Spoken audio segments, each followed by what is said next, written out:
Shalom guys, kembali lagi bersama saya Nathan. Kali ini saya akan membahas satu judul renungan, yaitu pikirkan perkara yang di atas. Nah, mengapa saya ambil judul ini? Karena saya ambil dari Alkitab, yaitu di Kolose. Mari kita baca ayat-ayatnya. Kolose 3 ayat 1 sampai 4. Kita berkata, karena itu kalau kamu dibangkitkan bersama dengan Kristus, carilah perkara yang di atas, di mana Kristus ada duduk di sebelah kanan Allah. Pikirkanlah perkara yang di atas, bukan yang di bumi, sebab kamu telah mati dan hidupmu tersembunyi bersama dengan Kristus di dalam Allah. Apabila Kristus yang adalah hidup kita menyatakan diri kelak, kamu pun akan menyatakan diri bersama dengan Dia dalam kemuliaan. Nah, saya ambil ayat yang kedua, teman-teman. Pikirkan perkara yang di atas. Nah, inilah judul renungan kita kali ini. Nah, mari kita lanjut pembahasannya. Nah, apa saja yang perlu kita pikirkan dari apa yang tadi kita baca? Kolose 3 ayat 1. Pertama, karena itu kalau kamu dibangkitkan bersama dengan Kristus, carilah perkara yang di atas, di mana Kristus ada duduk di sebelah kanan Allah. Kira-kira apa yang perkara yang di atas? Yang saya tulis sini itu yang kita pikirkan adalah Yesus. Kita berkata, di mana Kristus ada, duduk di sebelah kanan Allah. Jadi kita pikirkan hanya Yesus. Apa saja yang kita pikirkan tentang Yesus? Filipi 4 ayat 8. Jadi akhirnya saudara-saudara, semua yang benar, semua yang mulia, semua yang adil, semua yang suci, semua yang manis, semua yang sedap didengar, semua yang disebut kebajikan, dan yang patut dipuji, pikirkanlah semuanya itu. Artinya apa? Yang Tuhan Yesus perintahkan, itu yang kita pikirkan dengan cara baca Alkitab. Jadi apa yang kita harus pikirkan? Pertama, tadi saya sudah bilang tentang Yesus. Pribadi Yesus itu yang kita pikirkan. Semua yang benar, apa yang benar itu yang kita pikirkan. Semua yang mulia, semua yang mulia. Semua yang adil itu yang kita pikirkan, teman-teman. Semua yang suci itu yang kita pikirkan, teman-teman. Semua yang manis, semua yang sedap didengar, semua yang disebut kebajikan dan patut dipuji, pikirkanlah semuanya itu. Itu yang harus kita pikirkan, teman-teman. Jadi apa yang Tuhan Yesus perintahkan, firman Tuhan, apa yang Tuhan Yesus katakan di Alkitab, itu yang kita pikirkan.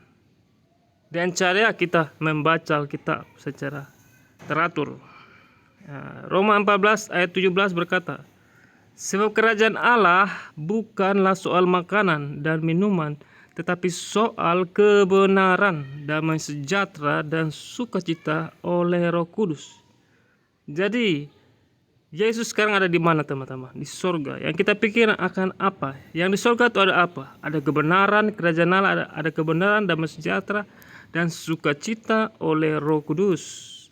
Jadi kita harus bergaul dengan Roh Kudus, hidup dipimpin oleh Roh, maka kita akan mengalami hidup dalam damai sejahtera, sukacita, dan kebenaran. Jadi kerajaan Allah bukan soal makanan minuman, tetapi kebenaran, damai sejahtera, dan sukacita oleh Roh Kudus. Itulah yang kita pikirkan, teman-teman. Kebenaran apa firman Tuhan. Damai sejahtera apa? Damai sejahtera tentang apa? Dari Tuhan. Dan sukacita dari Roh Kudus. Oleh karena itu saya sudah pernah singgung tentang Roh Kudus. Teman-teman tinggal dengar lagi renungan tentang hidup oleh Roh, hidup dipimpin oleh Roh, dan teman-teman bisa pelajari bagaimana kita hidup oleh Roh, dipimpin oleh Roh. Atau teman-teman merenungi sendiri firman Tuhan di kehidupan teman sehari-hari dan pembacaan firman Tuhan. Nah, berbagailah orang yang miskin di hadapan Allah, karena mereka lah yang punya kerajaan sorga. Artinya apa, teman-teman? Miskin di sini saya artikan adalah bagaimana kita menjadi orang yang merasa kosong. Artinya semua yang ada di dunia ini bukan milik kita, tapi adalah milik Tuhan. Jadi apapun yang kita kerjakan di dunia ini, itu semua untuk Tuhan. Bukan untuk diri kita, bukan untuk kita mencari kesombongan, tapi untuk Tuhan. Artinya itulah miskin di hadapan Allah. Kita merendahkan hati kita di hadapan Tuhan, merendahkan diri di hadapan Tuhan, bahwa semua yang ada dalam hidup kita adalah milik Tuhan Yesus. Seperti itu. Jadi kerajaan sorga adalah Berbahagialah orang yang miskin di hadapan Allah, karena mereka lah yang punya kerajaan surga. Seperti itu.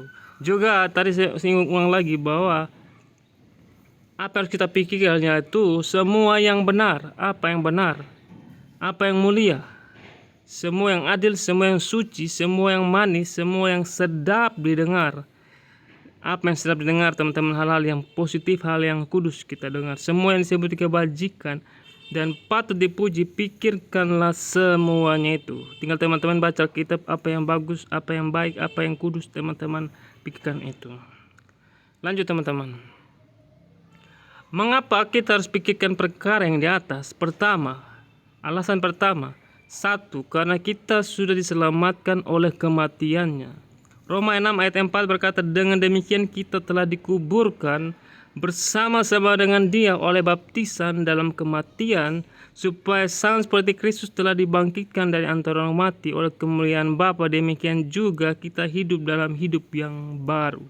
Artinya apa teman-teman? Kita sudah terkubur dalam baptisan dalam kematian dengan Yesus, dengan darah Yesus di kayu salib. Artinya kita sudah dibangkitkan dengan hidup yang baru. Seperti itu, kita sudah memiliki hidup yang baru. Di sini dia bilang sama seperti Kristus telah dibangkitkan dari antara orang mati oleh kemuliaan Bapa, demikian juga kita akan hidup dalam hidup yang baru. Artinya apa? Bahwa kita di dalam Yesus, kita adalah ciptaan yang baru. Alkitab pernah berkata, siapa yang di dalam Kristus, dia adalah ciptaan yang baru, yang lama sudah berlalu, yang baru sudah datang. Jadi apa artinya? Setelah kita menerima Yesus Kristus sebagai Tuhan dan Juru Selamat, satu-satunya penebus hidup kita, Raja kita, artinya kita harus memikirkan perkara-perkara yang di atas. Mengapa? Itu alasannya. Kita harus pikirkan perkara, karena kita sudah diselamatkan oleh darah Yesus. Jadi kita bukan orang dunia lagi teman-teman. Kita adalah orang yang dipilih Tuhan, seperti itu. Orang yang berkenan, yang Tuhan berkenan kepada kita. Jadi itu alasan mengapa kita harus pikirkan perkara-perkara yang di atas. Seperti yang tadi sudah bacakan, yang sedap didengar, yang manis, sedap didengar, yang benar, itu yang kita pikirkan. Karena apa? Tuhan Yesus sudah selamatkan kita, sudah menebus kita dari kematian dan sudah bangkit bagi kita. Itu alasan pertama yang kita harus lakukan, yaitu kita pikirkan perkara yang di atas. Kedua, karena kebangkitan, tadi sudah singgung ayat sedikit tadi, dibangkitkan dari antara orang mati oleh kemuliaan Bapa. Jadi karena kebangkitan Yesus. Roma 6:5 berkata, sebab jika kita telah menjadi satu dengan apa yang sama dengan kematiannya, kita juga akan menjadi satu dengan apa yang sama dengan kebangkitannya. Itulah artinya apa? Kalau Yesus mengalami kematian, artinya apa? Kita sudah dimerdekakan dari dosa. Kita sudah hidup dalam hidup yang baru. Kita dibangkitkan dengan hidup yang baru. 1 Petrus 1 ayat 3 berkata, terpujilah Allah dan Bapa Tuhan kita Yesus Kristus, yang karena rahmat-Nya yang besar telah melahirkan kita kembali oleh kebangkitan Yesus Kristus dari antara orang mati, kepada suatu hidup yang penuh pengharapan. Jadi apa? Ketika Yesus sudah mati dan bangkit, artinya apa? Kita sudah dilahirkan kembali, melahirkan kita kembali oleh kebangkitan Yesus. Jadi apa yang sudah pernah saya sampaikan, bahwa orang di dalam Yesus harus lahir kembali, lahir dari air dan roh, dalam baptisan, dalam pengurapan Roh Kudus, dalam baptisan Roh Kudus, sehingga kita menjadi orang yang baru. Ketika kita percaya Yesus, kita mengalami baptisan, kita mengalami curahan Roh Kudus, kita menjadi manusia yang baru. Kita tidak boleh lagi memikirkan perkara-perkara duniawi yang sia-sia. Kita harus pikirkan perkara-perkara yang berkenan, manis. Ya, kita ada di dunia ini, kita masih hidup di bumi, tapi kita hidup dengan cara sorgawi. Kita tidak hidup dengan cara duniawi yang tipu-tipu sana, yang berbohong. Kita harus bawa kebenaran itu dalam dunia ini, teman-teman. Jadi bukan kita hidup dunia ini, kita ikut cara-cara dunia yang sesat ini, tapi kita bawa sifat-sifat kerajaan Allah atau cara-cara hidup Tuhan Yesus yang kita praktekkan di bumi ini, membawa kerajaan surga turun di bumi ini. Kita adalah anak-anak Tuhan yang harus hidup berkenan bagi Tuhan, menjadi contoh, menjadi teladan bagi orang-orang dunia, supaya mereka berkenan di hadapan Tuhan kelak. Seperti itu teman-teman. Lanjut. Nah, manusia baru. Kita baca ya, Efesus 4.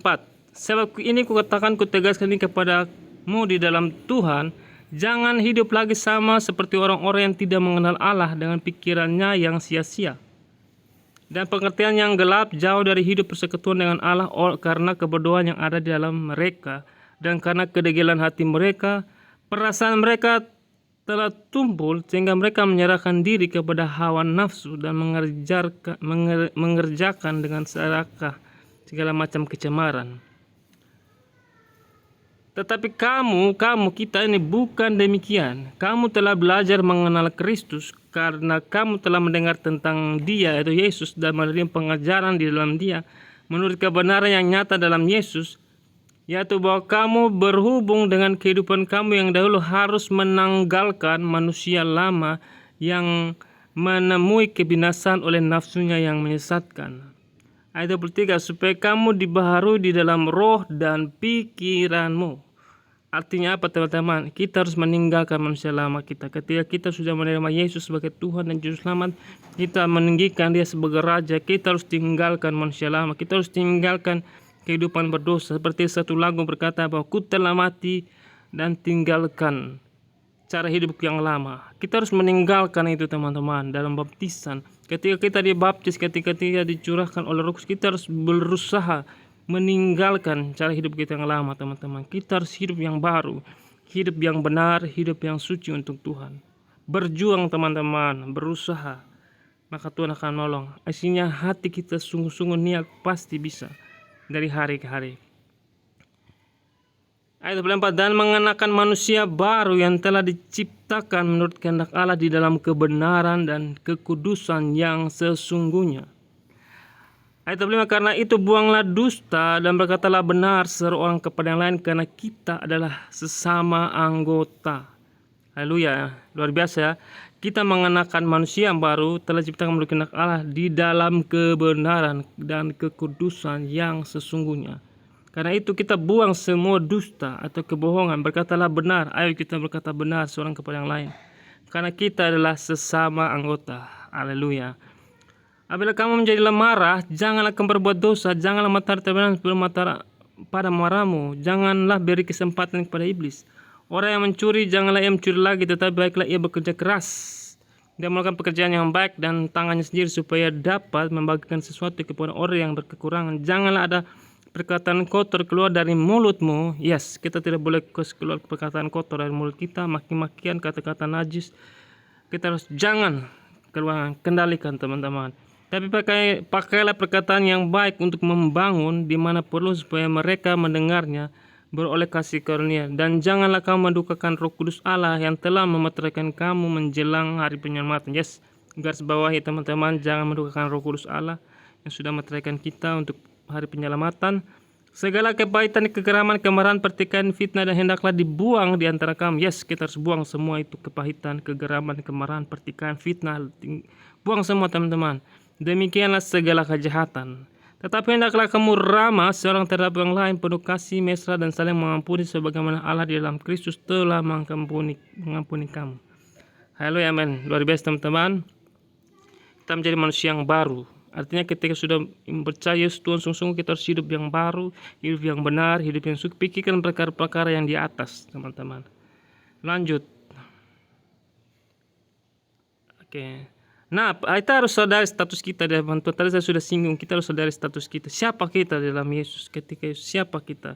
Mengapa kita harus pikirkan perkara ini? Artinya kita sadari di diri kita siapa kita dalam Yesus. Kita harus menyadari siapa kita dalam Yesus. Artinya kita harus menyadari status kita adalah anak-anak terang. Kita sudah diselamatkan oleh kematiannya. Kita harus hidup seperti Yesus hidup. Kita keluarga Allah. Kita adalah keluarga Allah teman-teman. Kita adalah keluarga, jadi kita harus hidup seperti yang Tuhan Yesus mau. Itulah status kita. Kita adalah warga kerajaan Allah. Kita hidup seperti yang Tuhan Yesus mau, seperti orang-orang kerajaan surga. Seperti itu. Kita baca Efesus 2, saya sudah taruh sini ayatnya. Dipersatukan dalam Kristus. Karena ingatlah bahwa dahulu kamu sebagai orang bukan Yahudi menurut daging, yang disebut orang-orang tak bersunat, oleh mereka yang menamakan dirinya sunat, yaitu sunat lahiriah yang dikerjakan oleh tangan manusia. Jadi kita ini orang yang tidak bersunat, teman-teman. Kita bukan orang Yahudi asli, tapi Paulus berkata seperti ini kepada kita, bahwa waktu itu kamu tanpa Kristus tidak termasuk kewargaan Israel tanpa Kristus, tidak mendapat bagian dalam ketentuan-ketentuan dijanjikan, tanpa pengharapan dan tanpa Allah di dalam dunia. Jadi dulu kita ini bukan tidak masuk hitungan, teman-teman, karena kita bukan warga kerajaan Israel, warga Israel, tapi karena Kristus kita menjadi warga kerajaan Allah. Tapi sekarang di dalam Kristus Yesus, kamu yang dahulu jauh sudah jadi dekat oleh darah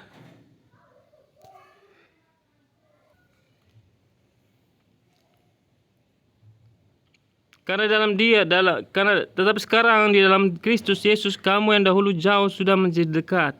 Kita yang jauh nih tidak hitung, tapi yang jauh sudah menjadi dekat oleh darah Kristus, karena dialah damai sejahtera kita yang telah mempersatukan kedua pihak dan yang telah merubuhkan tembok pemisah, yaitu perseteruan. Sebab dengan matinya sebagai manusia, ia telah membatalkan hukum Taurat dengan segala perintah dan ketentuannya, untuk menciptakan keduanya menjadi satu manusia baru di dalam dirinya, dan dengan itu ia mengadakan damai sejahtera. Jadi kematian Yesus, darahnya itu mempersatukan kita dengan orang Israel. Kita menjadi satu dengan mereka. Artinya apa, teman-teman? Kita mendapat hak yang sama di hadapan Tuhan. Begitu. Seperti itu, teman-teman. Jadi kita layak di hadapan Yesus, di hadapan Allah Bapa, karena darah Yesus. Jadi kita tidak lagi menjadi orang asing, tapi kita menjadi warga kerajaan Allah. Dan untuk memperdamaikan keduanya dalam satu tubuh. Ayat 17, ia datang dan memberitakan damai sejahtera kepada kamu yang jauh, dan damai sejahtera kepada mereka yang dekat. Ayat 18, karena oleh Dia kita kedua pihak dalam satu roh beroleh jalan masuk kepada Bapa. Demikianlah kamu bukan lagi orang asing dan pendatang. Kita bukan orang asing pendatang lagi, teman-teman, melainkan kawan sewarga dari orang-orang kudus dan anggota-anggota keluarga yang dibangun di atas dasar para rasul dan para nabi, dengan Kristus Yesus sebagai batu penjuru. Di dalam Dia tumbuh seluruh bangunan rapi tersusun menjadi bait Allah yang kudus di dalam Tuhan. Dan dalam Dia kamu juga turut dibangunkan menjadi tempat kediaman Allah di dalam Roh. Jadi kita dipersatukan oleh darah Yesus, karena oleh Dia kita kedua pihak dalam satu roh boleh oleh jalan masuk kepada Bapa. Kita boleh jalan masuk kepada Bapa. Kita adalah warga kerajaan Allah, keluarga Allah, warga dengan orang-orang kudus. Jadi kita bukan orang asing lagi, teman-teman, karena darah Yesus kita yang dulu jauh jadi dekat.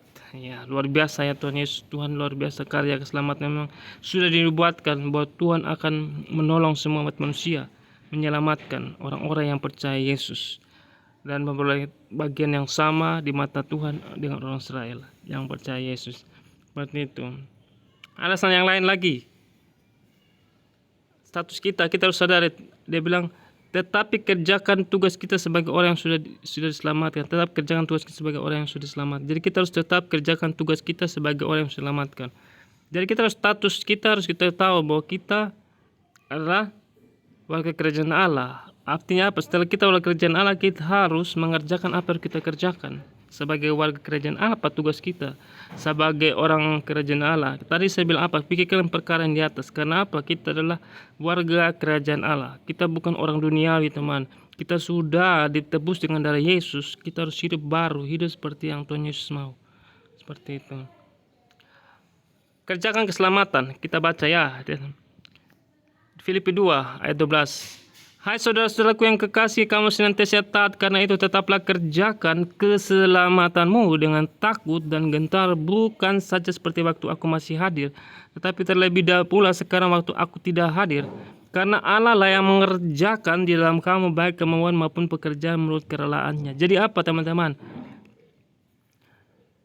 Karena itu tetaplah kerjakan keselamatan. Jadi keselamatan yang kita sudah terima dari Tuhan Yesus, kita harus kerjakan, teman-teman. Bukan untuk kita supaya kita jangan kehilangan keselamatan. Tidak, teman, bukan itu poinnya. Tapi supaya kita menjaga diri kita untuk menjadi pribadi, menjadi teladan bagi orang lain.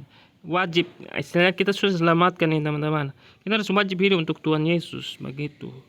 Hidup untuk benar, berusaha, teman-teman. Gak apa-apa, jatuh bangun, gak masalah. Yang penting kita mau berjuang, berusaha, hati kita tulus mau dekat Tuhan, bukan kita sengaja berbuat dosa atau apa, tapi kita benar kita mau berubah, itu Tuhan lihat itu nanti kita akan bisa dari hari ke hari. Tidak instan, tapi kalau kita berusaha pasti bisa. Tidak ada yang mustahil. Ayat 15, lakukanlah segala sesuatu dengan tidak bersungut-sungut dan berbantah-bantahan. Artinya apa? Lakukan dengan sungguh-sungguh, teman-teman. Kita jangan sungut-sungut lakukan kebenaran, jangan kita mengeluh. Kalau Tuhan suruh apa, kita taat saja karena kita sudah selamatkan, kita harus lawan kebenaran. Lawan daging ini, Tuhan. Daging ini malas lakukan kebenaran, kita harus lawan. Seperti itu. Ayat 15, supaya kamu tiada beraib, tiada bernoda sebagai anak-anak Allah. Artinya apa? Kita lakukan dengan tidak bersungut-sungut dan berbantah-bantahan supaya kita tidak beraib, supaya kita jangan lagi berdosa, teman-teman. Kenapa kita harus lakukan kebenaran? Kenapa kita harus kerjakan keselamatan kita? Supaya kita jangan lagi berdosa, teman-teman. Dan kita tiap hari berfokus pada kerajaan Allah. Kalau kita fokus melakukan kebenaran, rajin melakukan kebenaran, rajin melakukan kebaikan, maka otomatis kita akan tidak lagi suka pada hal-hal yang najis. Kita tidak beraib lagi, tidak bernoda lagi. Istilahnya kita sudah terbiasa dengan hidup benar, maka akan terbiasa hidup benar, teman-teman. Sudah tidak suka lagi hidup yang tidak benar, karena kita sudah tahu hidup yang tidak benar itu hasilnya tidak baik, maka kehilangan damai sejahtera, teman-teman. Tapi kalau kita hidup benar, hidup suci, maka ada damai sejahtera, ada sukacita, ada penghiburan oleh Roh Kudus. Luar biasa, teman-teman. Tapi ada tahap-tahapnya kita menderita, ada memang momen kita menderita karena memang itu pembentukan Tuhan. Kita harus lewati. Tapi kita sungguh-sungguh kita akan mendapatkan hasil. Bahkan tidak hanya di bumi saja, tapi di surga kita akan menikmati pertemuan dengan Tuhan Yesus yang luar biasa. Nah, supaya kamu tiada beraib dan tiada berdosa sebagai anak-anak Allah yang tidak bercela di tengah-tengah angkatan yang bengkok hatinya dan yang sesat ini, sehingga kamu percaya di antara mereka yang seperti bintang-bintang di dunia, sambil berpegang pada firman kehidupan, agar kita harus tidak bercela di tengah-tengah angkatan yang bengkok hatinya dan yang sesat ini, sehingga kamu bercahaya, kita bercahaya, teman-teman, di antara mereka seperti bintang-bintang di dunia, seperti orang-orang yang terkenal, tapi kita bercahaya karena kebenaran sambil berpegang pada firman kehidupan. Jadi kita berpegang pada firman agar aku dapat bermegah. Artinya supaya Paulus bermegah pada Kristus, bahwa aku tidak percuma berlomba dan tidak percuma bersusah-susah. Dan sekalipun darahku dicurahkan pada korban dan ibadahmu imanmu, aku bersuka dan aku bersukacita dengan kamu sekalian, dan kamu juga harus bersukacita demikian dan bersukacita dengan aku. Luar biasa ya, teman-teman. Kita harus menyadari status kita sebagai warga kerajaan Allah. Kita harus mengerjakan keselamatan kita. Kita harus membawa banyak orang mengenal Tuhan dengan hidup kita yang kudus, hidup yang benar. Berjuang, teman-teman. Kita tidak boleh merendahkan orang lain, tidak boleh mengejek orang lain yang sedang berusaha hidup benar. Kita saling mendukung, saling menguatkan. Jangan menghina orang yang mau hidup benar. Teman-teman bilang, so suci, so rohani. Jangan, teman-teman. Itu sama saja kita mengejek orang mau berubah, tapi kita malah mengejek dia. Contohnya saya mengejek dia ini itu, padahal dia pengen berubah tapi kita mengejek dia. Atau lagi saya lagi berusaha hidup benar ini, teman-teman, saya berusaha memberitakan firman Tuhan, orang lain berkata bagikan firman Tuhan pada hidupnya seperti ini. Itu, teman-teman, itu orang yang benar-benar dari setan itu. Dia benar-benar tidak mendukung orang yang mau hidup benar. Intinya apa? Kita mau hidup benar, ada saja orang yang berbicara kepada kita, dia sok suci padahal hidupnya seperti ini. Itu orang-orang yang benar-benar tidak mau melihat kita berubah, teman-teman. Malah dia mengejek. Hati-hati, sekarang orang banyak mengejek orang mau hidup benar, bahkan banyak orang yang mengejek kita karena kita dibilang so benar, so suci. Persetan, teman-teman. Kita mau hidup buat Tuhan, kita mau masuk kerajaan Allah, kita harus berusaha terus tidak usah peduli orang-orang yang menggarong kita, yang tidak mendukung kita hidup dalam benar. Kita mau hidup untuk Tuhan, ya urusan dia mau mengejek, tetap kita fokus, bangkit. Apapun namanya kita lagi berusaha, jatuh bangun itu hal yang biasa, tapi kita jangan terlena dan jatuh bangun, tapi kita harus maju terus, bangkit terus, jangan menyerah. Lanjut ya. Nah, alasan kedua mengapa kita jangan serupa dengan dunia ini, teman-teman. Kalau kita soal status kita sebagai kerajaan Allah, kita jangan serupa dengan dunia ini. Roma 12 ayat 2, janganlah kamu menjadi serupa dengan dunia ini, tapi berubahlah oleh pembaruan budimu, sehingga kamu dapat membedakan mana kehendak Allah, apa yang baik dan berkenan Ya, janganlah kamu menjadi serupa dengan dunia ini, tapi berubahlah oleh pembaharuan budimu. Budimu adalah pikirannya, teman-teman, akal. Sehingga kamu dapat membedakan manakah hendak Allah, apa yang baik dan yang berkenan kepada Allah dan yang sempurna. Jadi, apa teman-teman, kita jangan serupa dengan dunia. Kita warga kerjaan Allah, jangan kita hidup serupa dengan dunia ini. Dunia hidup dalam pesta pora, kemabukan. Kita hidup harus kudus, teman-teman. Berubahlah oleh pembaharuan budimu. Pikiran kita harus berubah, teman-teman, ke pikiran yang benar, sehingga kamu dapat membedakan manakah kehendak Allah, apa yang baik, yang berkenan kepada Allah yang sempurna. Yohanes 1 Yohanes 2 ayat 17 berkata, dan dunia ini sedang lenyap dengan keinginannya, tetapi orang yang melakukan kehendak Allah tetap hidup selama-lamanya, walaupun ia sudah mati, tapi kan dia hidup selama-lamanya bersama Tuhan. Seperti itu di surga. Kita adalah terang dunia. Kita harus menyadari status kita. Kita adalah terang dunia, teman-teman. Alkitab berkata, Tuhan Yesus berkata, Matius 5 ayat 15 sampai 16 berkata, kamu adalah terang dunia, kota yang terletak di atas dunia tidak mungkin tersembunyi. Lagi pula orang tidak menyalakan pelita itu lalu meletakkannya di bawah gantang, melainkan di atas kaki dia, sehingga menerangi semua orang di dalam rumah itu. Demikianlah hendaknya terang bercahaya di depan orang, supaya mereka melihat perbuatan yang baik dan memuliakan Bapa yang di surga. Luar biasa ya, teman-teman. Kita adalah terang dunia, jadi kita harus hidup sebagai membawa terang Tuhan kepada orang-orang sekitar kita. Seperti itu. Kita sudah berpindah, yes. Kita sudah berpindah. Kita adalah kerjaan hal. Kita harus tahu status kita. Kita sudah berpindah dari gelap kepada terang. Yohanes 1 ayat 13 ayat 14 berkata, janganlah kamu heran saudara-saudara apabila dunia membenci kamu. Itu saya sudah bilang tadi, teman-teman. Kalau kita mau hidup benar, banyak sekali orang yang membenci kita, teman-teman. Banyak orang yang mengejek kita, banyak orang yang merendahkan kita. Sok suci, lo sok rohani, sok dekat dengan Tuhan, padahal hidupmu begitu-begitu saja. Itu ejekan-ejekan setan, teman-teman. Teman-teman jangan dengar orang seperti itu. Orang-orang itu yang melemahkan iman saudara-saudara, membuat teman-teman tidak berjuang, teman-teman. Hanya suka mengkritik, merendahkan orang lain. Hati-hati, teman-teman. Jangan dengar orang seperti itu. Kita fokus pada kerjaan Allah. Kita mau keselamatan itu kita dapati. Jangan tidak peduli orang yang mengejek kita. Kita tetap memberkati dia, tetap mendoakan dia. Nah, ulang lagi ya, janganlah kamu heran saudara-saudara apabila dunia membenci kamu. Jadi jangan heran lagi, teman-teman, kalau dunia membenci kita kalau kita hidup benar. Kita menegakkan kebenaran di pemerintahan, dimanapun kita bekerja, dimanapun kita berada, kita menegakkan kebenaran, keadilan. Itulah kita warga kerjaan surga. Kita adalah anak-anak Allah. Kita harus menjadi terang dan garam bagi dunia ini. Jadi jangan lagi kita takut dengan dunia ini. Dunia boleh berdosa, kita harus maju. Kita harus berusaha menjadi benar. Kita harus menunjukkan. Walaupun diejek, walaupun dihina, melihat mereka omong masa lalu kita yang buruk, tidak usah peduli. Kita mau benar, kita mau bangkit, kita mau berubah. Karena kita sudah selamatkan, kita harus hidup benar. Kita tahu bahwa kita sudah berpindah dari dalam maut ke dalam hidup, yaitu karena kita mengasihi saudara kita. Barang siapa tidak mengasihi, dia tetap di dalam maut. Jadi kita harus mengasihi saudara-saudara kita. Bahkan yang membenci kita mengasihi. Kita mengajarkan firman Tuhan. Kita harus menegur dia kalau dia salah. Pokoknya lakukan apa yang Tuhan Yesus perintahkan di Alkitab, lakukan untuk orang lain.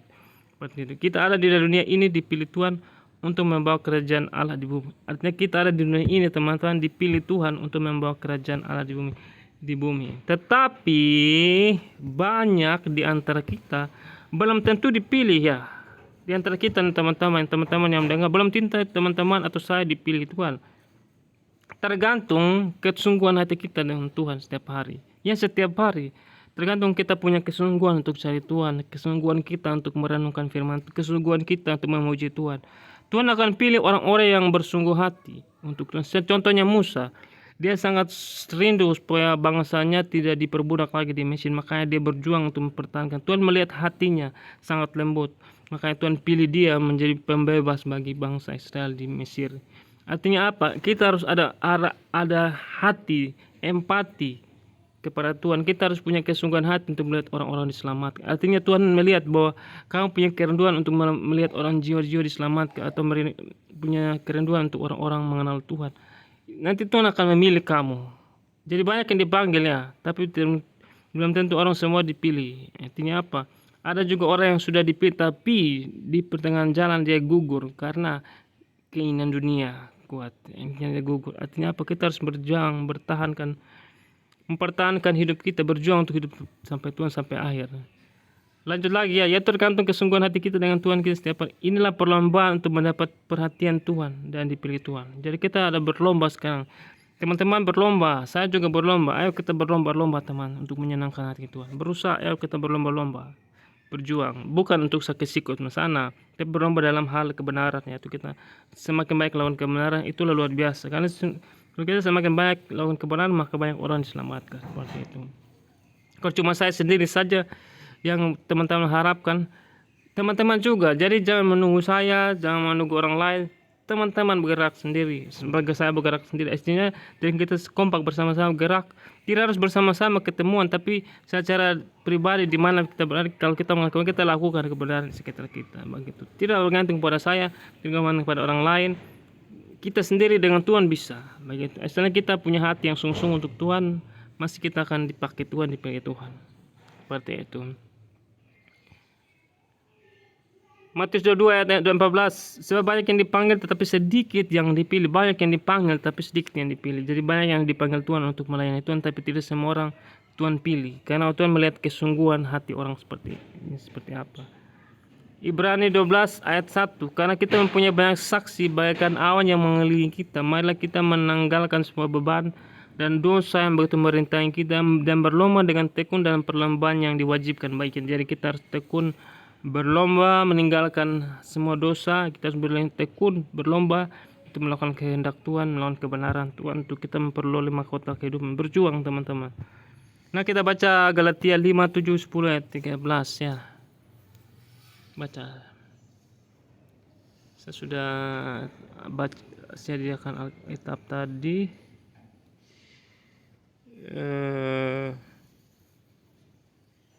Sudah tadi ya. Ya, kita baca Galatia 5 ayat 7. Galatia 7.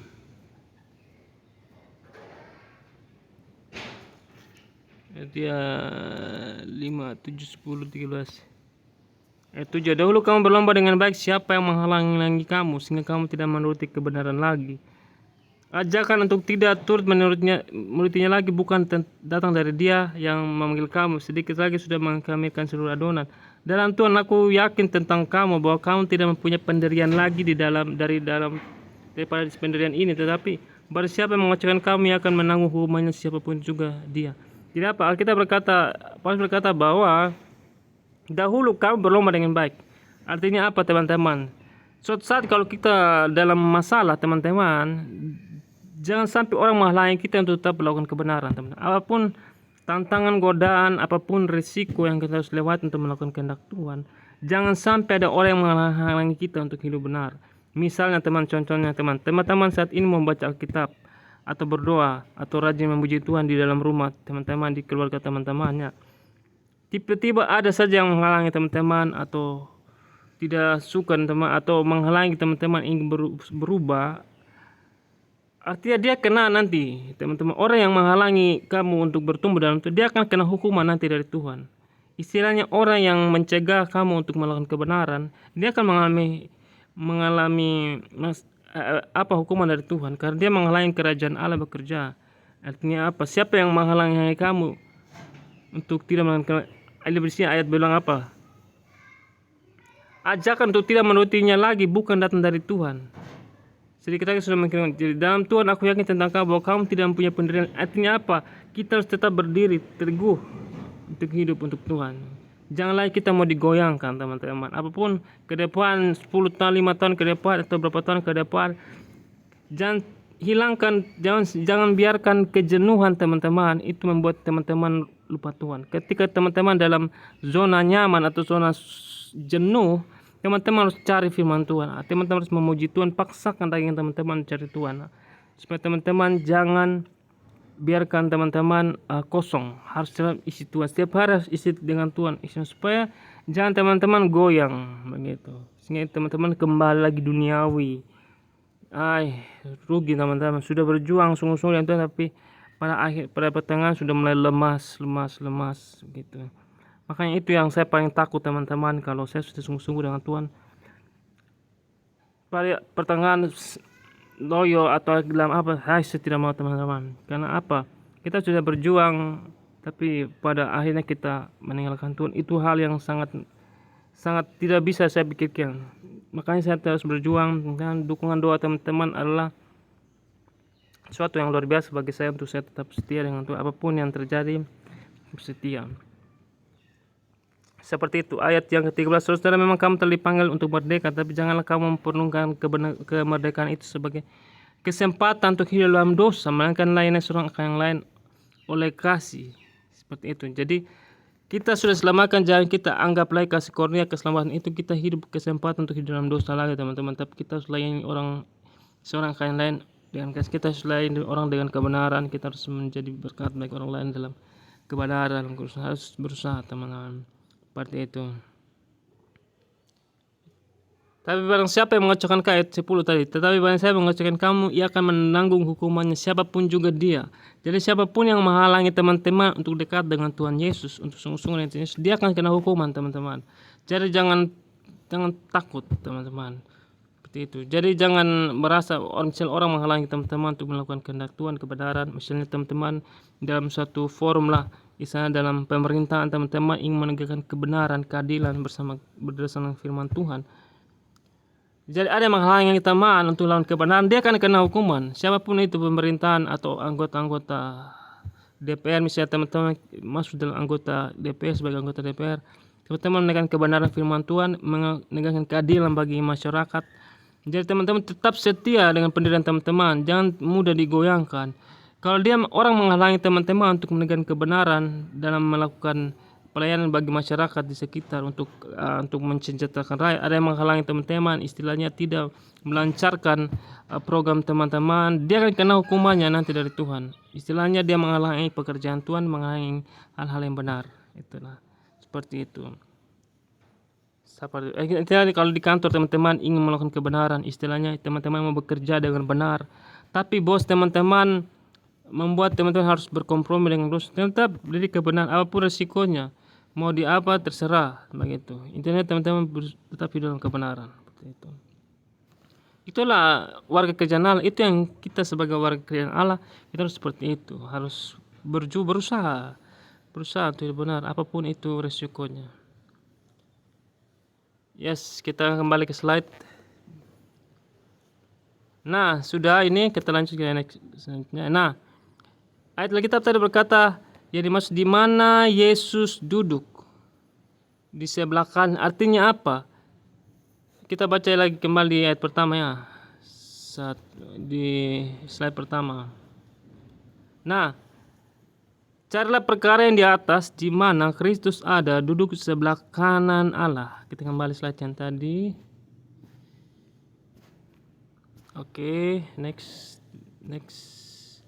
Nah, di mana Yesus duduk di sebelah kanan. Jadi artinya apa? Menurut saya yang saya renungkan adalah kita akan bersama dengan Yesus di surga kelak asalkan kita melakukan perintahnya dengan setia dan sungguh. Jadi artinya apa?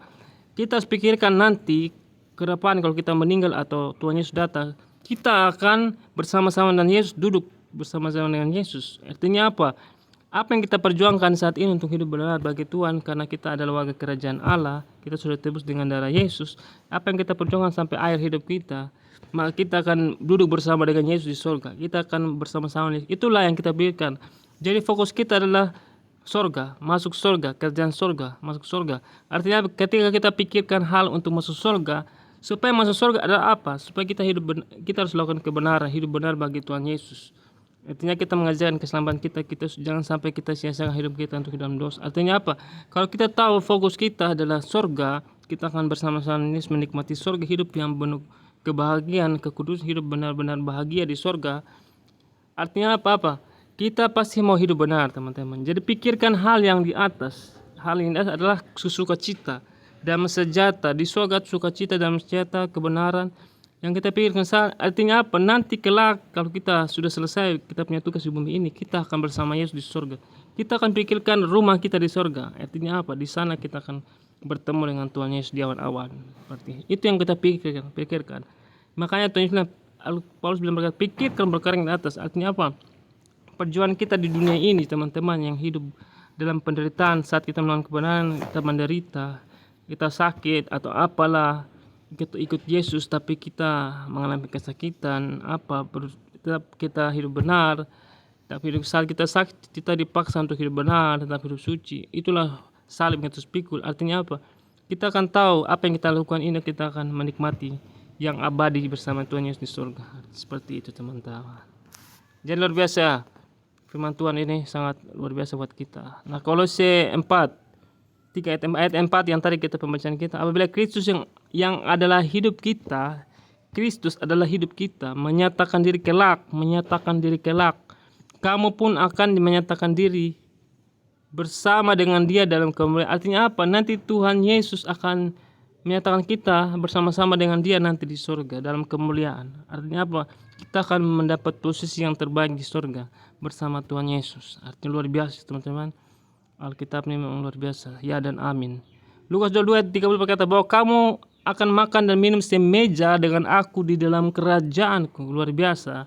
Tuhan Yesus berkata kepada murid-muridnya dan kepada kita murid-murid Tuhan di masa depan ini, maka kamu akan makan dan minum semeja dengan aku di dalam kerajaanku, dan kamu akan duduk di atas tahta untuk menghakimi kedua belah suku Israel. Luar biasa ya. Jadi teman-teman berjuang. Matius 19 ayat 28 berkata, kata Yesus kepada mereka, aku berkata kepadamu sesungguhnya pada waktu penciptaan kembali, apabila anak manusia bersemayam di tahta kemuliaannya, kamu yang telah mengikuti aku, kita yang telah mengikuti Yesus akan duduk juga di atas 12 tahta untuk menghakimi kedua suku. Artinya apa? Kita juga mendapat bagian yang sama kalau kita mau hidup benar bagi Tuhan Yesus. Sungguh-sungguh kita mendapat posisi yang terbaik. Wahyu 3 ayat 21 berkata, barang siapa menang, ia akan kududukan bersama-sama dengan aku di atas tahtaku. Luar biasa ya. Barang siapa yang menang, ini kita yang berlomba-lomba untuk hidup benar, menang. Sebagaimana aku pun telah menang dan duduk bersama-sama dengan Bapakku di atas tahtanya. Luar biasa.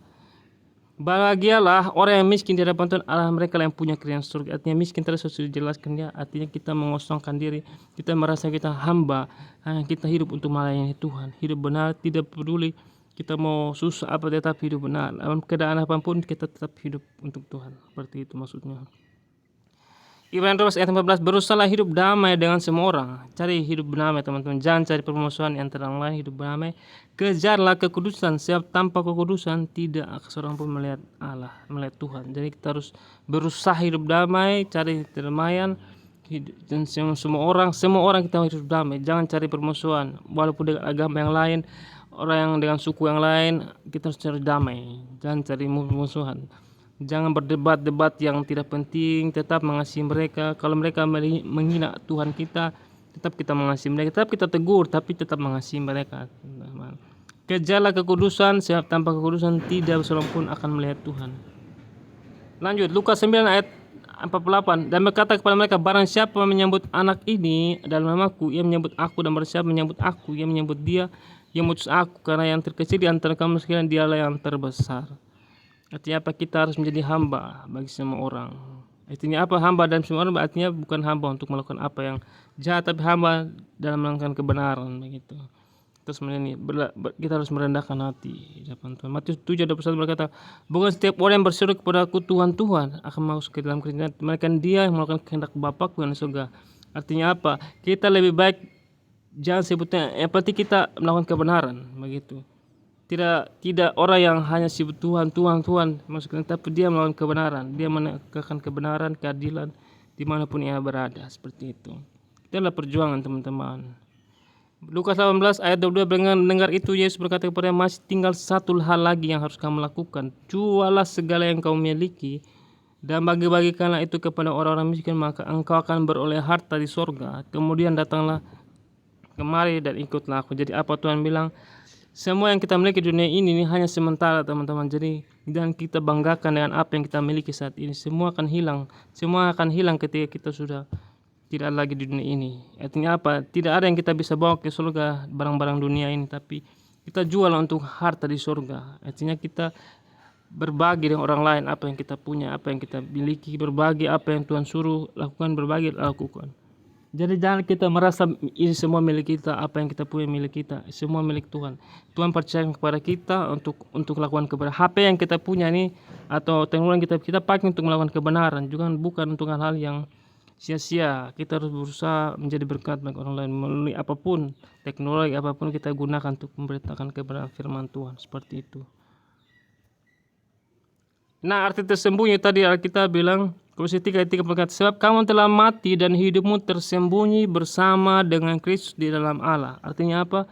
Tersembunyi adalah tinggal di dalam Yesus selalu. Artinya kita harus tinggal selalu dalam Yesus. Artinya kita harus terus tiap hari kita minta Tuhan Yesus hadir dalam hidup kita selalu. Artinya kita harus membaca firman-Nya, kita harus merenungi firman-Nya siang dan malam. Seperti itu, kita harus memuji Dia, menyembah Dia, kita harus mengingat kebaikannya, kita harus selalu mengasihi Dia, mengasihi sesama, seperti itu. Pokok anggur yang benar. Alkitab berkata, akulah pokok anggur yang benar dan Bapa akulah pengusaha, yang setiap ranting padaku yang tidak berbuah dipotongnya, dan setiap ranting berbuah dibersihkannya supaya ia lebih baik berbuah. Kamu memang sudah bersih karena firman yang telah kukatakan kepadamu. Tinggallah dalam aku dan aku dalam kamu, sama seperti ranting tidak berbuah dalam dirinya sendiri kalau ia tidak tinggal dalam pokok anggur, demikian juga kamu tidak berbuah jika kamu tidak tinggal dalam aku. Ayat 6. Ayat 5. Akulah pokok anggur dan kamulah ranting-rantingnya. Barang siapa tinggal di dalam aku dan aku dalam dia, ia berbuah banyak, sebab di luar aku kamu tidak dapat berbuat apa-apa. Barang siapa tidak tinggal dalam aku, ia dibuang keluar seperti ranting dan menjadi kering, kemudian dikumpulkan orang dan dicampakkan ke dalam api lalu dibakar. Jika kamu tinggal dalam aku dan firmanku tinggal dalam kamu, mintalah apa saja yang kamu kehendaki dan kamu akan menerimanya Bapa. Dalam hal inilah Bapakku dipermuliakannya, itu jika kamu berbuat banyak, dan dengan demikian kamu adalah murid-muridku. Jadi apa yang firman Tuhan maksudkan adalah kita harus tinggal dalam Yesus. Kita tidak bisa melakukan kebenaran, teman-teman. Yang saya bilang tadi, berusaha itu Tuhan. Tidak bisa, teman, tanpa kita tinggal dalam Yesus. Artinya kita harus punya waktu teduh, saat teduh dengan Tuhan. Kita harus banyak intim, bercakap-cakap dengan Tuhan dalam doa. Saat teduh yang lama, kita harus berbicara dengan Tuhan, memuji Tuhan dalam kesendirian kita. Seperti itu, seperti Daud 7 kali dalam sehari dia memuji, memuliakan. Artinya kita harus dekat dengan Tuhan, tinggal di dalamnya Dia, sehingga kita bisa melawan kebenaran. Tanpa kita tinggal dalam Yesus, kita tidak bisa berbuat apa-apa. Tadi Alkitab berkata apa? Seperti ranting tidak dapat berbuah dari dirinya sendiri kalau tidak tinggal pada pokoknya, demikian juga kamu tidak berbuah jikalau kamu tidak tinggal di dalam aku. Artinya kalau kita mau berbuah, kita harus tinggal di dalam Yesus. Seperti itu, harus berbuah. Seperti itu. Lanjut ya teman-teman, sudah mengerti ya? Kita harus belajar dan memikirkan apa yang dipikirkan Tuhan. Ya, itu salah satu. Setelah sudah tahu apa yang harus kita pikirkan, mulailah dipikirkan. Artinya kita harus mulai sekarang belajar memikirkan kebenaran, baca Alkitab, harus pikir-pikir firman. Jangan pikir-pikir yang banyak-banyak, yang lain-lain dunia yang terlalu banyak. Pikirkan hal-hal yang kerjaan surga, kebenaran. Saat masak juga, atau saat mau lakukan kekerjaan di kantor, kita harus lakukan hal yang benar. Bagaimana kita mengerjakan laporan ini yang belum kita selesaikan di kantor. Laporan ini kita harus lakukan yang benar. Kita harus menjadi berkat bagi bos kita. Aslinya kita lakukan yang benar. Kita bikin rapi PowerPoint-nya atau rapi Excel-nya. Kita harus bikin rapi, bagus. Istilah apa, kita berikan terbaik. Artinya apa yang kita lakukan untuk Tuhan, bukan untuk manusia. Kita lakukan terbaik. Kalau ada yang salah, kita minta bantuan orang lain, bantu kita. Artinya apa? Kita menjadi berkat orang lain, dan kita juga menjadi bergaul orang dengan baik, seperti itu. Artinya kita ada dunia tapi kita tidak menjadi sama seperti dunia, tapi kita menjadi berkat bagi dunia, seperti itu. Jadi kita harus belajar pikirkan apa yang benar. Tadi yang sudah bilang, kita baik dengan baca Alkitab. Lanjut,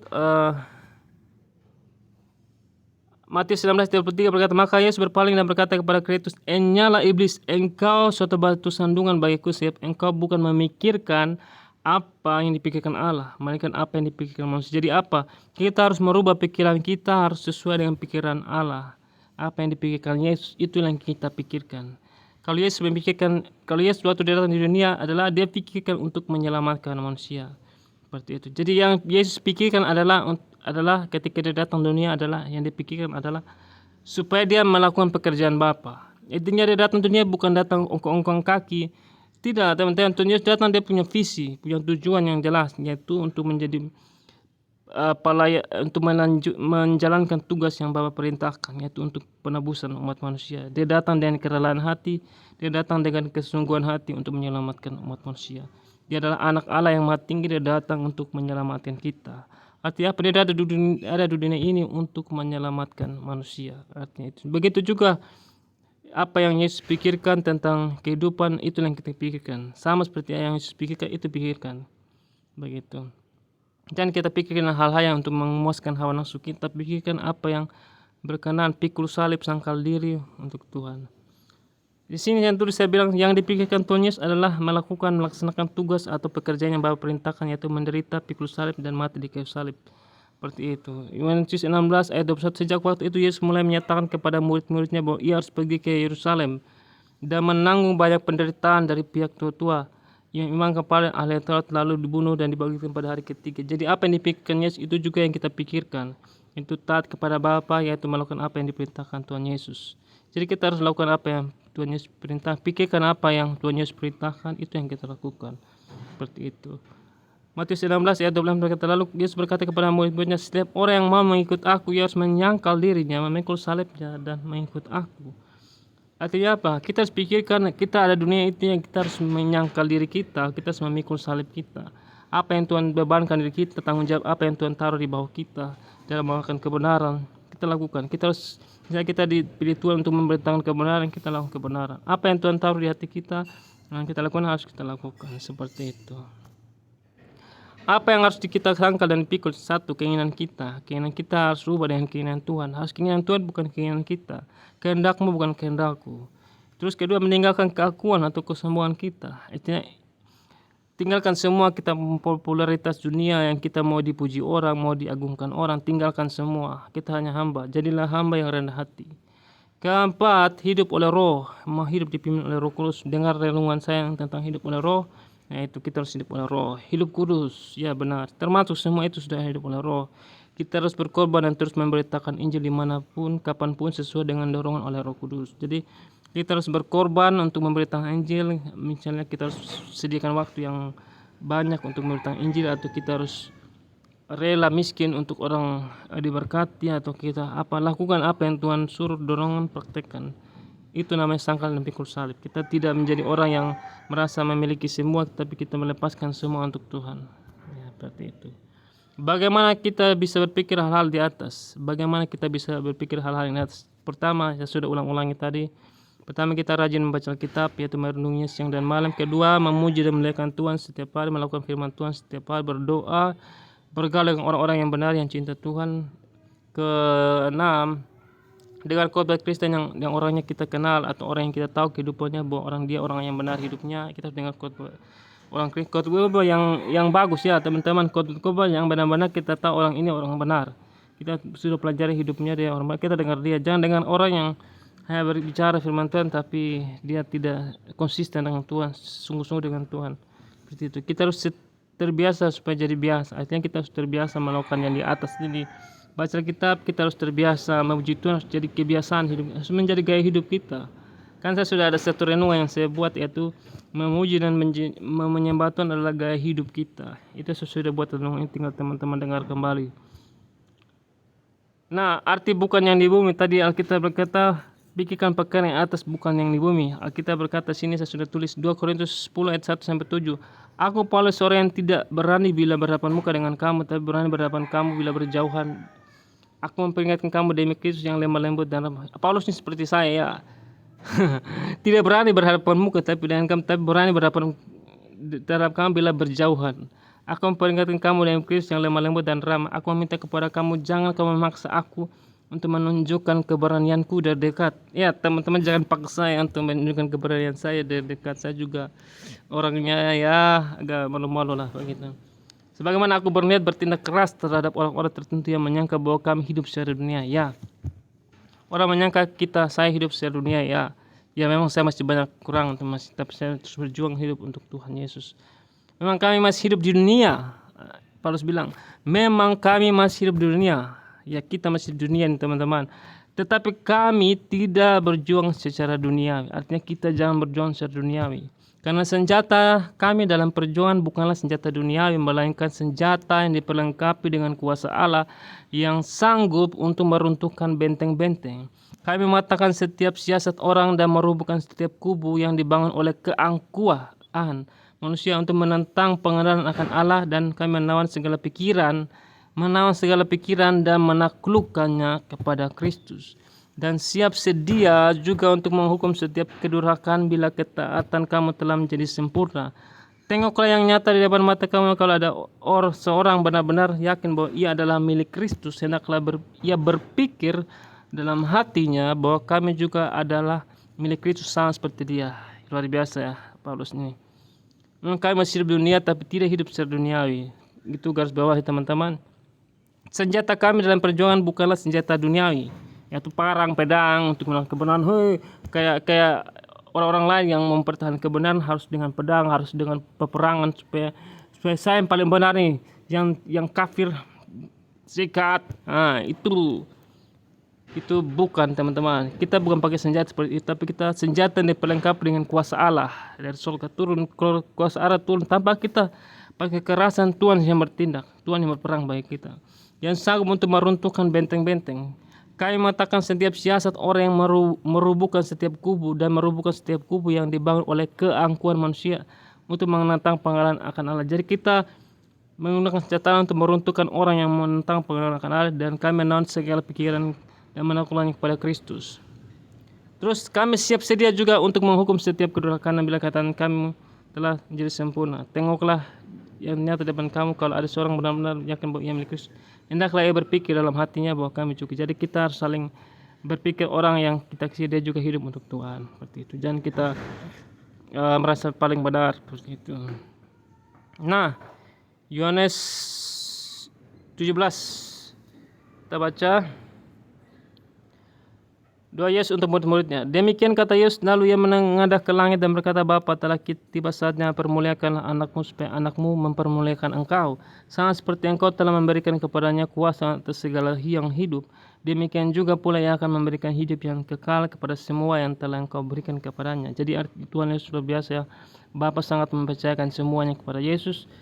Terus ayat yang ketiga, inilah hidup yang kekal itu, yaitu bahwa mereka mengenal engkau satu-satunya Allah yang benar, dan mengenal Yesus Kristus yang telah kau utus. Jadi orang-orang yang agama lain bilang Yesus adalah hanya utusan Allah. Tidak teman-teman, dia adalah Tuhan dan dia adalah Allah. Dia adalah Bapa dan Allah adalah satu teman-teman. Jadi mereka hanya mencomot ayat bahwa Yesus adalah utusan Allah, padahal Yesus adalah kebenaran, jalan kebenaran dan hidup. Tidak seorang pun sampai ke roh tanpa mengenal Yesus begitu. Dan mereka yang mencoba ayat-ayat seperti itu. Itu memang mereka miss begitu. Ayat 4, aku telah mempermuliakan engkau di bumi dan dengan jalan menyelesaikan pekerjaan yang engkau berikan kepadaku untuk melakukannya. Oleh sebab itu ya Bapa, permuliakanlah kepadamu sendiri dan kemuliaan yang kumiliki di hadirat sebelum dunia ada. Sebelum dunia ada, Yesus sudah ada. Aku telah menyatakan namamu kepada semua orang. Namamu semua orang. Nama Yesus itu nama dari Bapa yang engkau berikan kepadaku dari dunia. Mereka itu milikmu, kita milikmu, dan engkau telah memberikan mereka kepadaku untuk mereka telah menuruti firman-Mu. Kita menuruti firman Tuhan. Sekarang mereka tahu bahwa semua yang engkau berikan kepadaku itu berasal daripadamu, ayat yang 7 ya. Sebab segala firman yang kau sampaikan kepadaku telah kusampaikan kepada mereka, dan mereka telah menerimanya. Mereka tahu benar-benar bahwa aku datang daripadamu, dan mereka percaya bahwa engkau yang telah mengutus aku. Aku berdoa untuk mereka, bukan untuk dunia aku berdoa, tapi untuk mereka, untuk kita yang telah engkau berikan kepada aku, sebab mereka adalah milikmu. Dan segala milikku adalah milikmu, dan milikmu adalah milikku, dan aku telah dipermuliakan dalam mereka. Dan aku tidak ada lagi di dalam dunia, tetapi mereka masih ada di dunia. Yesus sudah tidak ada lagi di dunia, tapi kita masih ada di dunia ini. Dan aku datang kepadamu ya Bapa yang kudus, peliharalah mereka. Bapa, peliharalah kita ini ya, masih ada. Dalam nama Yesus, yaitu namamu yang telah engkau berikan kepadaku, supaya mereka menjadi satu, sama seperti saya. Kita harus menggunakan nama Yesus sebagai nama yang luar biasa untuk kita melakukan kehendak Tuhan.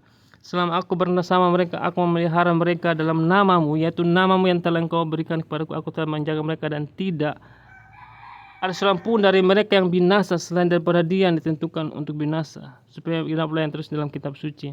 Tapi sekali aku datang kepadamu dan aku mengatakan semuanya ini sementara aku masih ada dalam dunia, sementara Yesus ada dalam dunia, supaya penuhlah sukacitaku dalam diri mereka. Aku telah memberikan firman-Mu kepada mereka, dan dunia membenci mereka. Dunia membenci mereka. Kita adalah Tuhan, murid-murid Tuhan yang sungguh-sungguh Tuhan. Dunia membenci kita karena mereka bukan dari dunia ini. Sama seperti aku bukan dari dunia ini. Aku tidak meminta supaya engkau mengambil mereka dari dunia ini, tapi supaya engkau melindungi mereka daripada yang jahat. Mereka bukan dari dunia ini, sama seperti aku bukan dari dunia. Jadi kita yang hidup dalam Yesus, kita sudah percaya sungguh-sungguh, sudah menerima keselamatan dari Dia, sudah ditebus, dan kita mengaku Yesus adalah Tuhan dan Juru Selamat kita seterusnya. Kita bukan dari dunia ini lagi, kita sudah menjadi warga kerajaan Allah. Kita sudah bukan orang dunia ini lagi. Kita dari dunia ini untuk melakukan kehendak Tuhan. Seperti itu. Dan terus sekarang aku akan datang kepadamu dan aku akan melakukan semua ini sementara aku masih ada dalam dunia ini, supaya penuhlah sukacita itu dalam diri mereka. Sudah 16 sudah. Ayat 17. Kuduskanlah mereka dalam kebenaran, firman-Mu adalah benar, seperti engkau telah mengutus aku dalam Dia, demikian pula aku telah mengutus mereka dalam Dia. Seperti Yesus Tuhan Bapa utus Yesus dunia, kita diutus Tuhan di dunia ini. Aku menguduskan diriku bagi mereka, dan supaya mereka pun dikuduskan dalam kebenaran. Dan bukan untuk mereka ini saja aku berdoa, tapi juga untuk orang-orang yang percaya kepadaku. Jadi Tuhan Yesus tidak hanya untuk murid-muridnya, tapi untuk kita juga sekarang ini di masa depan yang percaya Yesus. Yesus berkata bahwa bukan ayat 20, dan bukan untuk mereka ini saja aku berdoa, tapi juga untuk ini Yesus lagi berdoa buat murid-muridnya kepada Bapa, tapi juga untuk orang-orang yang percaya kepadaku oleh pemberitaan mereka, orang yang percaya oleh pemberitaan murid-murid sampai saat ini. Kita yang percaya, kita menjadi warga kerajaan Allah, teman-teman, supaya mereka semua menjadi satu, sama seperti engkau dan engkau ya Bapa di dalam aku dan aku di dalam engkau, agar mereka juga di dalam kita di dalam Yesus, supaya dunia percaya bahwa engkau yang mengutus aku, dan aku telah memberikan kepada mereka kemuliaan yang engkau berikan kepadaku. Ya, luar biasa ya. Yesus memberikan kemuliaan yang Bapa berikan kepadanya, yang engkau berikan kepada, supaya mereka menjadi satu, sama seperti kita adalah satu. Jadi kita akan menjadi satu dengan Bapa dan Yesus nanti kelak di surga, menjadi satu keluarga kerajaan, menjadi keluarga Allah. Luar biasa, kita nanti bertemu dengan Yesus Bapa, kita saling mengasihi satu sama lain. Kita bersatu di sana dengan Bapa, dengan Tuhan Yesus. Luar biasa. Makanya teman-teman, ayo tetap setia dengan Tuhan, berjuang. Ya Bapa, aku mau supaya di mana aku berada, mereka juga berada bersama-sama dengan aku. Yes, mereka yang telah engkau berikan kepadaku, agar mereka memandang kemuliaanku yang telah engkau berikan kepadaku, sebab engkau telah mengasihi aku sebelum dunia jadikan. Ya Bapa, yang ada yang memang dunia tidak mengenal engkau, tapi aku mengenal engkau, dan mereka ini tahu bahwa engkau yang telah mengutus aku. Dan aku telah memberitahukan namamu, nama Yesus, kepada mereka, bahwa aku akan memberitahukannya, supaya kasih engkau yang diberikan kepadaku ada dalam mereka, dan aku di dalam mereka. Luar biasa. Biasa ya. Nah, mengapa harus dipikirkan? Sudah ya teman-teman, tenang sejenak dulu, tadi terlalu semangat, tenang dulu, kita ya relax lagi. Nah, masuk lagi biar durasinya nggak kepanjangan teman-teman. Mengapa harus dipikirkan? Karena pikiran medan pertempuran teman-teman. Pikiran kita adalah medan pertempuran. Jadi mengapa kita harus pikirkan? Pikiran kita nih, otak kita nih tempat di mana masuk segala macam hal. Makanya kita harus pikirkan hal-hal yang benar, supaya jangan pikiran yang lain menguasai kita. Apa yang kita pikir mempengaruhi hati kita. Yang kita pikir ini mempengaruhi kita. Pikiran proses transit dari luar ke dalam atau dari luar dalam ke luar. Jadi pikiran ini adalah istilahnya perantara begitu. Apa yang dalam hati keluar diolah di pikiran, keluar ke tindakan begitu. Apa yang masuk dari luar, masuk lihat mata, masuk di pikiran, masuk di hati. Jadi pikiran ini adalah proses transit, pengolahan untuk masuk dalam hati. Seperti itu. Jadi misalnya kita lihat sesuatu, pasti kita bisa lihat sesuatu, kita pikirkan baru kita simpan. Seperti memori lah begitu, simpan di hati. Misalnya kita lihat suatu peristiwa, apalah begitu, kita ingat, kita simpan, simpan dalam hati. Matius 19:19 berkata, karena dari hati timbul segala pikiran jahat, pembunuhan, perzinahan, percabulan, pencurian, sumpah palsu, dan hujat. Apa yang kita lakukan sumbernya dari hati ke pikiran lalu action. Jadi apa yang kita pikirkan itu mulai dari hati. Jadi kalau pikiran kita juga bermasalah, tidak bisa filter yang baik, segala hal yang jahat kita isi, maka hati kita akan rusak. Begitu. Makanya kita harus jaga hati kita lewat pikiran kita lah. Ya, dari pikiran kita harus jaga supaya jangan masuk ke hati. Begitu. Yang salah kita jangan lepaskan, yang posisinya kita masukin. Makanya jangan jaga kita punya mata, jaga kita pendengaran supaya pikiran kita jangan kotor begitu. Minta Tuhan lindungi. Artinya kita perlu jaga telinga kita, mata kita dan semua panca indera kita dengan pimpinan Roh Kudus setiap waktu. Jaga hati kita dengan kewaspadaan. Amsal 4:23, jagalah hatimu dengan segala kewaspadaan karena dari situlah terpancar kehidupan. Lukas 21:24, jagalah dirimu supaya hatimu jangan syarat oleh pesta pora dan kemabukan serta kepentingan duniawi, dan supaya hari Tuhan jangan dengan tiba-tiba jatuh ke atasmu dirimu seperti suatu jerat. Ya, kita harus jaga hati kita, jaga diri kita dari segala hal yang jahat begitu. 1:4, jadi karena Kristus telah menderita penderitaan badani, kamu pun juga harus mempersenjatai dirimu dengan pikiran yang demikian. Jadi kita mempersenjatai kita pikiran bahwa sebagai orang Kristen kita harus menderita, teman-teman. Artinya kita harus memikul salib, sangkal diri. Artinya kita yang dulu berdosa, kita harus berusaha meninggalkan kebiasaan yang jahat. Itu adalah salib, penderitaan. Misalnya orang minum mabuk, kamu dulu suka mabuk tapi kamu berusaha untuk meninggalkan yang mabuk. Itu penderitaan, teman-teman, karena kita akan memberontak begitu. Seperti itu.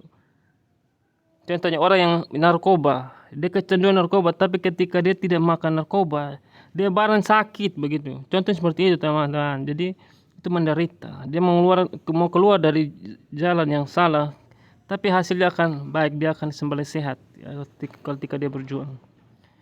Supaya kamu waktu yang sisa jangan kau pergunakan untuk menurut keinginan manusia, tapi menurut kehendak Allah. Ini waktu yang sisa, teman-teman, kita harus pergunakan untuk kehendak Allah. Siap telah cukup banyak waktu kamu pergunakan untuk melakukan kehendak orang-orang yang tidak mengenal Allah. Sudah banyak waktu yang kita sia-siakan, teman-teman, selama kita masih kecil, dari SD, TK, sampai kita sekolah. Banyak hal-hal duniawi yang kita lakukan, hal-hal yang sia-sia kita lakukan, dosa-dosa yang kita lakukan. Sekarang bukan lagi saat itu. Kita harus sebagai Kristen Allah, kita harus hidup seperti Yesus, seperti itu. Kamu telah hidup dalam rupa-rupa hawa nafsu, keinginan kemabukan, pesta pora, perjamuan minum dan penyembahan berhala yang terlarang. Sebab itu mereka heran bahwa kamu tidak turut mencemplungkan diri bersama-sama mereka di dalam kubangan ketidaksonoan yang sama, dan mereka memfitnah kamu. Ya, ini seperti yang tadi saya katakan bahwa mereka akan heran, teman-teman, orang-orang yang masih mabok itu, mereka akan heran ketika kita hidup benar. Wah, dia tidak lagi seperti itu. Mereka heran. Orang-orang mereka memfitnah kamu. Tetapi mereka harus memberi pertanggungjawab kepada Dia yang telah siap sedia menghakimi orang yang hidup dan mati. Jadi mereka yang tidak mau berubah, mereka akan siap menghadapi penghakiman Tuhan. Itulah sebabnya maka Injil telah diberitakan juga kepada orang-orang mati supaya mereka sama seperti semua manusia dan dihakimi secara badani, tapi oleh Roh dapat hidup menurut kehendak Allah. Luar biasa. Makanya luar biasa, Injil adalah keselamatan. Jadi beritakan Injil supaya orang bertobat, supaya orang menjadi berubah untuk menjadi hidup benar dan diselamatkan. Filipi 2. Hendaklah kamu dalam hidupmu bersama menurut pikiran dan perasaan yang terdapat juga dalam Kristus Yesus, walaupun dalam rupa Allah tidak menganggap kesetaraan dengan Allah itu sebagai milik harus dipertahankan, melainkan dengan telah mengosongkan dirinya sendiri dan mengambil rupa seorang hamba dan menjadi sama dengan manusia. Dan dalam keadaan sebagai manusia, ia telah merendahkan dirinya dan taat sampai mati, bahkan sampai mati di kayu salib. Itulah sebabnya Allah sangat meninggikan Dia dan mengaruniakan kepadanya nama di segala nama, supaya nama Yesus berteguh segala yang ada di langit, dan yang ada di atas bumi, dan yang ada di bawah bumi. Dan dari segala lidah mengaku Yesus Kristus adalah Tuhan bagi kemuliaan Allah Bapa. Jadi kita harus praktekkan seperti Tuhan Yesus. Artinya apa? Kita harus belajar untuk merendahkan diri kita. Jangan sampai kita sombong dengan apa yang kita miliki. Harus rendah hati, rendah diri, atau belajar memikul salib. Supaya itulah kita tiru apa yang Tuhan Yesus lakukan. Dia tidak menganggap dirinya, dia tidak menganggap sebagai Allah, dia mempertahankan dia, tapi dia merendahkan diri menjadi manusia untuk menebus dosa kita. Begitu juga kita, jangan menganggap diri kita orang yang dipilih Allah, tapi kita lupa tugas kita adalah menjadi hamba. Di dunia ini kita melayani, menjadi berkat, menjadi penolong bagi orang lain, menjadi membawa kebenaran, seperti itu. ayat Filipi 3, ayat Filipi pasal 3. Saudara, ikutilah teladanku dan perhatikan mereka yang hidup sama seperti kami yang menjadi teladanmu. Karena seperti yang telah kerap kali kukatakan kepadamu dan yang kunyatakan pula sekarang sambil menangis. Sambil menangis teman-teman. Banyak orang yang hidup sebagai seteru salib Kristus. Banyak orang yang menentang salib Kristus. Kesudahan mereka ialah kebinasaan. Tuhan mereka ialah perut mereka. Jadi orang yang rakus hanya memikirkan makan dan lupa untuk cari Tuhan. Seperti itu, hati-hati. Karena juga menjadi berhala. Begitu. Bisa jadi orang harusnya cari Tuhan, dia di gereja bukan fokus dengar firman Tuhan, dia fokus hanya habis pulang gereja makan apa ya, gitu. Jadi dia jadinya pikirkan habis ini bosan dengan khotbah, sebentar pulang memasak apa ya. Dia tidak fokus pada kebenaran firman Tuhan, fokus pada hal-hal yang secara dunia yang soal makan minum saja, itu hal yang biasa. Tidak perlu kita fokus dan fokus firman Tuhan. Dan perkara-perkara yang makanan emang wajib kita perlu makan, tapi bukan jangan jadi makanan itu menghalangi kita untuk mendengar firman Tuhan, begitu. Harus latih diri kita seperti itu dan kuasai diri kita seperti itu.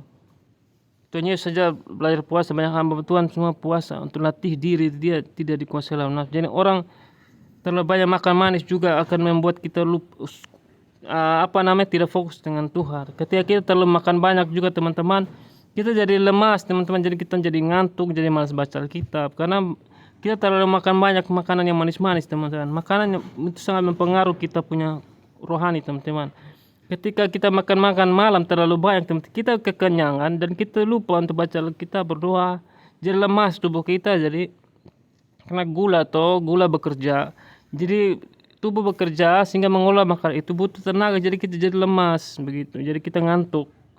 Ketika orang bekerja di siang hari dia makan terlalu banyak, jadi ngantuk, dia fokus kerja, kira makan itu bisa menghalangi. Jadi pilih makanan-makanan yang sehat, yang tidak terlalu banyak harus keluarkan tenaga untuk kita makan makanan yang sehat saja, atau mungkin sayur-sayuran, supaya yang terlalu force kita punya tenaga untuk memproses makan, jadi kita jadi lemas begitu, jadi tidak punya fokus. Kalau misalnya pergi gereja pagi jangan terlalu makan banyak, nanti kekenyangan, nanti susah fokus firman Tuhan. Harus kosongkan dulu perut, makan sedikit saja baru dengan firman Tuhan supaya fokus. Tapi kalau sudah kenyang tuh otomatis ngantuk teman-teman. Seperti itu. Ayat 20, karena keluarga kita lah di dalam sorga, dan dari situ juga kita menantikan Tuhan Yesus Kristus sebagai juru selamat yang akan mengubah tubuh kita yang hina ini, tubuh kita yang hina seperti sehingga serupa dengan tubuhnya yang mulia, serupa dengan tubuhnya menurut kuasanya yang dapat menaklukkan segala sesuatu kepada diri. Jadi saya sudah sampaikan tentang Firdaus, itu kan saya ada singgung tentang tubuh kemuliaan. Apa itu saya singgung teman-teman dengar kembali. Jadi apa yang saya sampaikan ya, saya berusaha untuk yang sesuai dengan firman Tuhan, tidak keluar firman. Kalau keluar dengan firman Tuhan, teman-teman bisa komentar supaya saya bisa memperbaiki. Nah, kesimpulan terakhir teman-teman, sudah terlalu panjang tadi, terlalu lebar pemberitaannya, terlalu semangat, terlalu berapi-api ya. Begitulah saat siang ini memang panas ya, jadi maklumlah kita semangat. Kemarin yang malam itu teman-teman ya suaranya kurang bagus, mohon maaf karena memang di luar jadi suaranya kurang jelas, tapi sekarang ini suaranya agak bagus ya. Semoga ini menjadi berkat. Nah, kesimpulannya Filipi 4 ayat 7 berkata, damai sejahtera Allah yang melampaui segala akal akan memelihara hati dan pikiranmu dalam Kristus Yesus. Jadi ya, luar biasa ya. Jadi segala usaha kita harus kembali untuk Tuhan. Intinya kita serahkan pada Tuhan, Tuhan yang mampukan kita untuk kita bisa memikirkan hal yang benar. Kita serahkan sama Tuhan, berdoa, minta kekuatan dari Tuhan untuk kita bisa melakukan semuanya yang Tuhan inginkan dalam hidup. Jadi bukan karena kekuatan kita, bukan karena kehebatan kita, namun karena roh Tuhan. Artinya apa? Kita hanya melakukan apa yang bisa kita lakukan, namun dari segi semuanya itu Tuhanlah yang mengerjakan dalam kita. Tuhan yang mampukan kita. Jadi kita harus merendahkan hati kita, serahkan semua kepada Tuhan. Dan kita juga harus berjuang juga untuk kita lakukan kebenaran, tapi dalam perjuangan itu kita andalkan Tuhan dalam perjuangan itu. Amin. Luar biasa. Semoga memberkati. Semangat. Salam. Selamat siang, malam, sore, pagi, dan lain-lain.